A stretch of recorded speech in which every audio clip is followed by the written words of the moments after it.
Быстрые, ловкие и вечно голодные хищники. Поразительное бесстрашие толкает их на отчаянные поступки, а природная гибкость позволяет настигнуть кажущуюся недосягаемой добычу.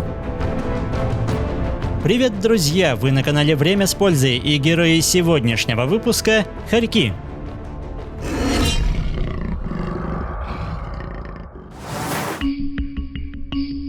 Хорьки – типичные представители семейства куниих, и среди диких обитателей выделяются 3 вида, 2 из которых обитают на значительной территории Евразии. При длине тела до половины метра обычно эти зверьки весят всего около килограмма. Но это не мешает им быть умелыми охотниками, которые обычно выходят на промысел с заходом солнца. Полагаясь на развитые слух и обоняние, они неустанно прочесывают свои владения в поисках добычи. Уйти от столь проворного хищника непросто. Работая на опережение, он пресекает любые попытки к бегству и быстро расправляется с жертвой прицельными укусами.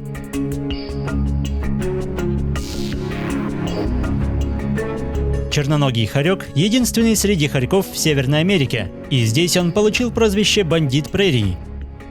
Заслугой тому не только хорошо заметная черная маска, но и образ жизни. Наибольшим вниманием зверька пользуются луговые собачки, которые становятся трудной добычей для большинства хищников, ведь на их стороне бдительность и развитая система коммуникаций. Стоит лишь врагу пересечь невидимую черту, как сигнал тревоги побуждает всех собачек поблизости укрыться в сети разветвленных туннелей, и достать их оттуда почти невозможно. Но только не для гибкого бандита, стройное тело которого позволяет беспрепятственно проникать в чужое убежище, а свирепый нрав помогает бросить вызов даже превосходящим в размерах животным, которые, кстати, далеко не беззащитны и в экстренных ситуациях готовы дать сдачи. Тем не менее, ежегодно взрослый хорек поедает около 100 луговых собачек.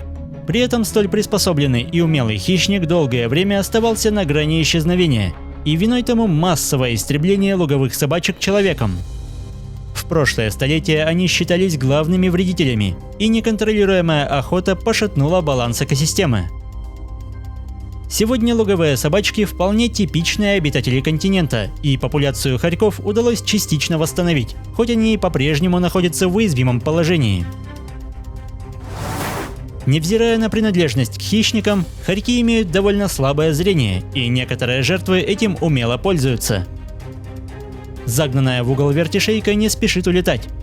Особая расцветка и поведение в глазах близорукого зверя делают птицу похожей на степную гадюку, поэтому хорек не торопится нападать. Это дает птице шанс выждать подходящий момент и безопасно покинуть общество злейшего врага.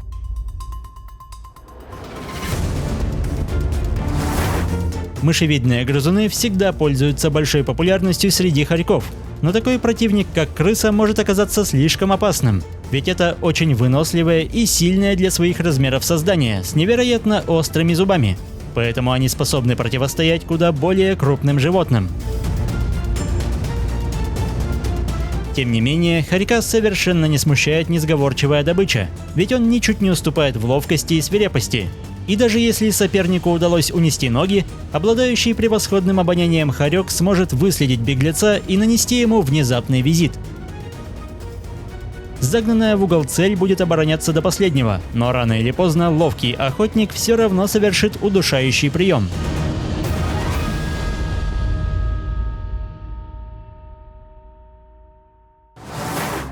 Куда более опасными соседями становятся змеи, в особенности те, кто желает подкрепиться беззащитными детенышами, но мать это так не оставит. Цепкие зубы мгновенно впиваются в голову соперника, и это тот случай, когда хищник становится жертвой. Теперь хорек хочет не только избавиться от постороннего, но и пытается превратить его в полноценный обед. Однако змея слишком велика, и при неаккуратном обращении зверек рискует ощутить на себе удушающую хватку.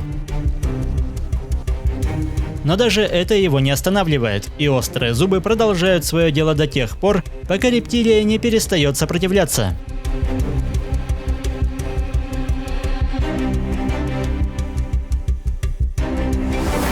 В целом, встречи хорьков и змей происходят регулярно, ведь рептилии любят укрываться в самых труднодоступных местах, а хорьки просто не могут пройти мимо подобных убежищ. И хотя этот зверек вряд ли имеет большой опыт сражений с пресмыкающимися, настойчивости и бесстрашия ему точно не занимать. Впиваясь острыми зубами, он достает жертву из укрытия и бросает все силы, чтобы не дать добыче ускользнуть. Однако рептилия слишком велика, и множество мышц совместно с волей жизни помогают ей найти спасение в воде.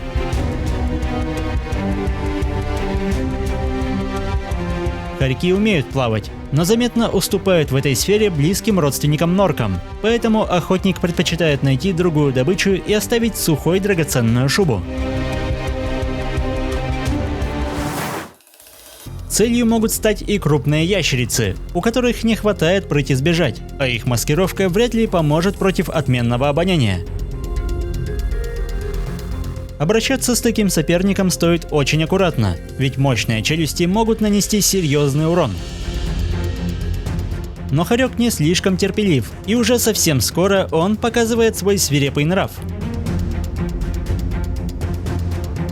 Прокусить бронированного ящера непросто, однако серия стремительных атак вскоре помогает найти наиболее уязвимое место. Прокормить подрастающее поколение непросто, поэтому крупная добыча становится лучшим вариантом для пропитания.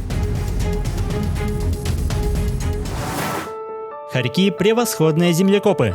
Длинные когти и сильные лапы позволяют раскапывать землю и создавать надежное укрытие, где можно не только отдыхать, но и выводить потомство.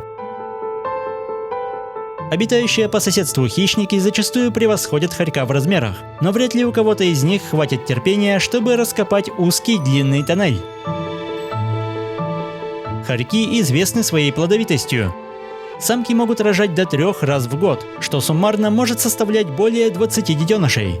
При этом зверьки – превосходные родители. Они заботятся о потомстве, прививают им навыки охоты и выживания, а также защищают от опасностей.